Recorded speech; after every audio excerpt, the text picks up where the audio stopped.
Good morning, I am Tom Downey. We are about to break down the latest on one Joe Mixon amid the reports coming out late last night involving Mixon once again. This video originally appeared on our Bengals YouTube channel, just recently relaunched. If you're a Bengals fan and you want more news, rumors, and updates as we get through the start of NFL free agency, go subscribe at youtube.com/BengalsTV. Link to the channel will be in the comments section and the description of today's video.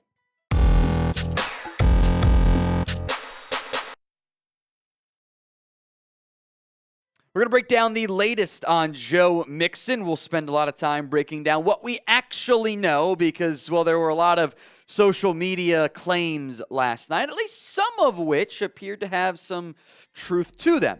Background here is that last night there was claims on social media that Mixon had shot a minor, that there was Nerf gun fights going on near his property, and he came out and shooting. What we actually know for certain, I want to emphasize that part beyond just claims on social media. Mixon is reportedly part of an investigation into a shooting of a minor near his home. The minor went to the hospital with minor injury, so good news on that front there. No arrests have been made, and it is still unclear if Mixon was actually involved in said shooting. Here's the timeline per Fox 19 out of Cincinnati. Around, and this is all rough timing because, give or take a couple minutes is fine. 8:30 p.m., there were reports of shots fired at Joe Mixon's house. Police have also confirmed it was Mixon's house, by the way. Crime scene tape was then put up there around 11 p.m. At 11:30 per Fox 19, police go on and knock on the door, and they ask the homeowner to exit the house. There was, I think, one person inside at that point. 12:15 a.m., a car pulls up and is allowed to then enter the driveway, go inside, etc. At that, also worth noting, at the 11:30 time frame, no one really came out and answered there. At 1:30 a.m., police arrived with was described as documents. I interpret that as it was a warrant to enter the house. 12 a.m., deputies enter. They've got note-taking equipment, etc. there. 3:20 a.m., that would be this Tuesday morning here. Crime scene tape is taken down. No arrests were made, and that's where we currently sit. Now, Mixon's sister, Shalonda, told WLWT in Cincinnati that her brother was not involved in the shooting, and that's kind of all we know. Now, we're just waiting to see what else comes of this situation, and I think it's important to remember you got to let the investigation play out because that's how we do things here in America.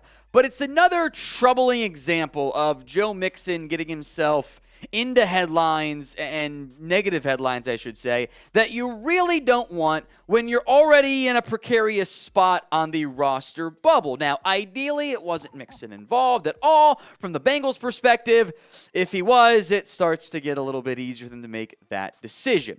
So the pinned comment here on today's show is, will the Bengals cut Joe Mixon? We'll go more in depth on the Mixon side and why, even if he didn't do anything here, a cut is still a very likely outcome for this organization. But I want you guys to vote in the comments. Y for yes, N for no at the pinned comment of today's video. Now, Mixon got in trouble back in late January. He was accused of misdemeanor aggravated menacing. That charge was later dropped, which is a significant thing to point out in this conversation. But you tack that on, you tack on this incident, and that's two things in a very short period of time you don't want one of your players involved in. That is red flags everywhere.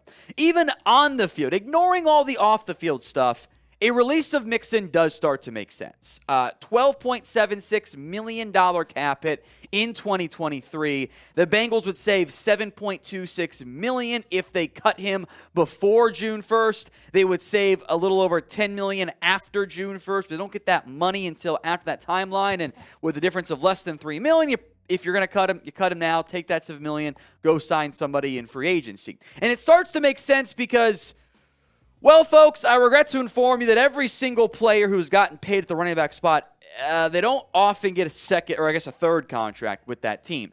Mixon's numbers, touchdowns were great. He was fine in 2021, but we're talking a basically sub 4 yard per carry guy the past 4 years, or at 4 yards a carry.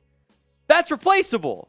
I can find a running back pay him less than $7 million, way less, and get the production. I know the offensive line correctly gets blamed there, but doesn't that mean you'd rather invest in the offensive line than invest in the running back? That's the way I interpret it. So we'll go more here again on Mixon in a moment, some potential replacements. But if you want more Bengals videos, go subscribe to our Bengals-only YouTube channel, youtube.com/BengalsTV. That link, again, is in the comment section and the description of today's video. And if you're watching on our Bengals channel, just hit that subscribe button. Nice and easy. Make sure those notifications are turned on.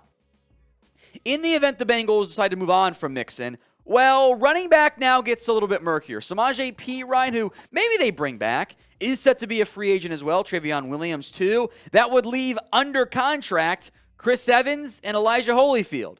And Holyfield's probably not going to make your roster. Evans offers some third down back pass catching ability, but running back would then be a significant need for this Bengals team. And if you move on from Mixon and or you don't bring back Samaje Perine, could be a massively different backfield in Cincinnati in 2023. So who do you want as the Bengals starting back next year? Could be Joe Mixon.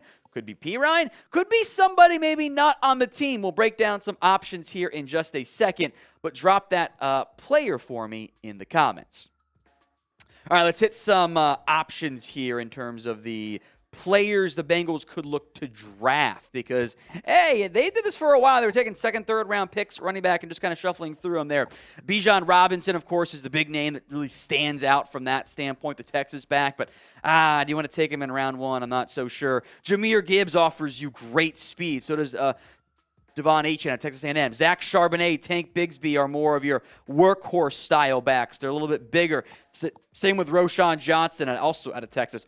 Tyjae Spears has really great production in his background.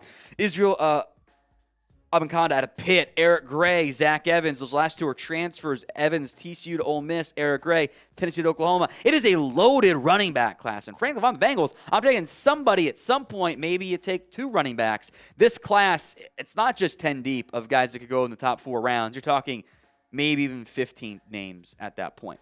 Could also sign somebody who's much cheaper. Now, as we sit here filming this, no decision made who the Giants will end up tagging. Could be a situation where the Giants get a deal done with DJ and then they tag Barkley, or I think more likely with a couple hours to go until the franchise tag deadline, they tag DJ. Barkley hits the open market. But that would be spending big. Do you want to do that one? I'm not so sure. Kareem Hunt, Miles Sanders, Devon Singletary, David Montgomery, maybe Jamal Williams as your kind of goal line featured back. Raheem Mostert and Jeff Wilson, the Dolphins are free agent. Damian Harris, actually kind of a decent, I think, under-the-radar option at the position. There are guys you can find. You could save the $7 million by cutting Joe Mixon, give $3 million to somebody in free agency, and then take that other $4 million and more you're saving longer term and give it to T. Higgins, because the Bengals have been crystal clear they're not going to trade Higgins. Cutting Mixon frees up money you can then send to T. Higgins at that point. So it's all the bigger overarching picture in the long term about Mixon. In the short term, we're going to wait and see what exactly happened last night, and hopefully everyone remains okay. Of course, the focus still is on the minor who was injured. Hopefully they're okay beyond whatever the minor injuries that they sustained. And hopefully everything gets sorted out, and look, we'll know in the near future what happened on that front.